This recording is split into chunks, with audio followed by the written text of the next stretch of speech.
Imaginez un instant un être qui ressent, qui tremble quand il a peur, qui cherche la chaleur, la douceur et la sécurité, qui joue, qui s'attache, qui fuit la douleur.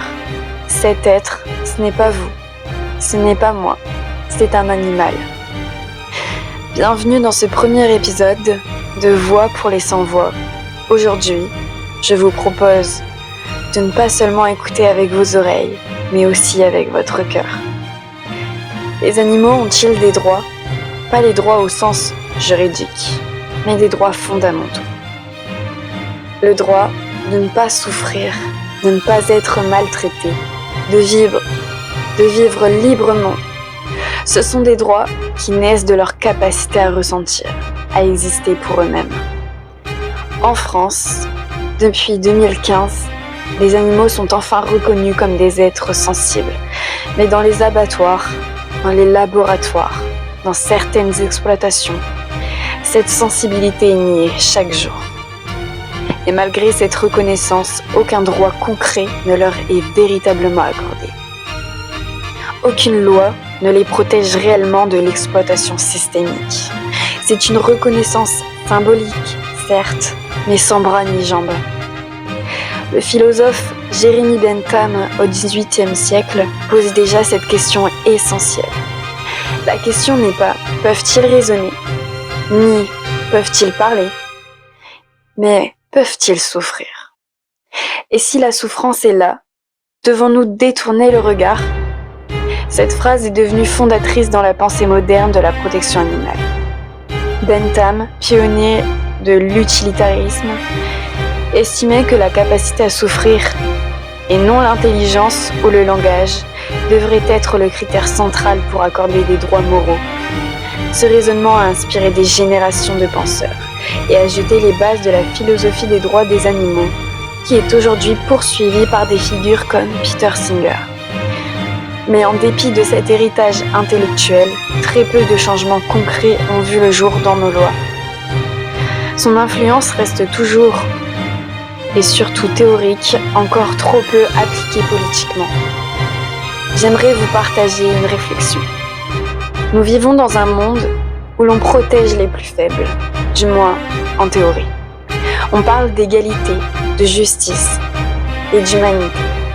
Mais l'humanité ne s'arrête-t-elle pas au seuil de notre espèce ? Est-elle seulement réservée à ceux qui nous ressemblent ? Je ne vous parle pas ici d'être parfait, de tout changer du jour au lendemain. Je vous parle de voir, de ressentir, de questionner. Car c'est là que commence le changement. Pas dans l'agressivité, mais dans la conscience. Dans certains pays, des pas ont été faits. En Inde, par exemple, la Cour suprême a reconnu certains animaux comme des personnes non humaines, avec un droit fondamental à vivre dignement. Certains États indiens interdisent même l'exploitation de certains animaux à des fins religieuses ou de spectacle. En Suisse, on parle de défendre juridiquement les intérêts des animaux.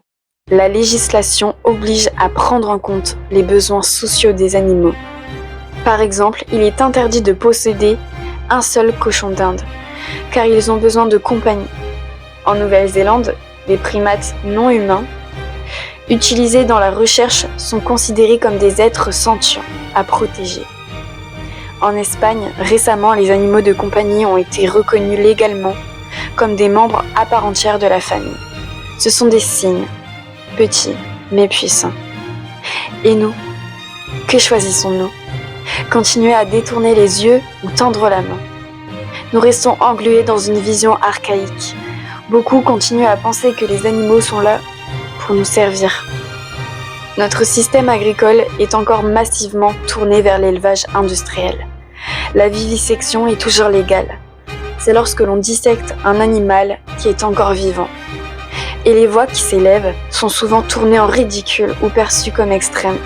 Il y a une rigidité mentale, une peur de remettre en cause un confort ancré, un mode de vie bâti sur l'exploitation, et surtout une incapacité à reconnaître qu'ils ont tort.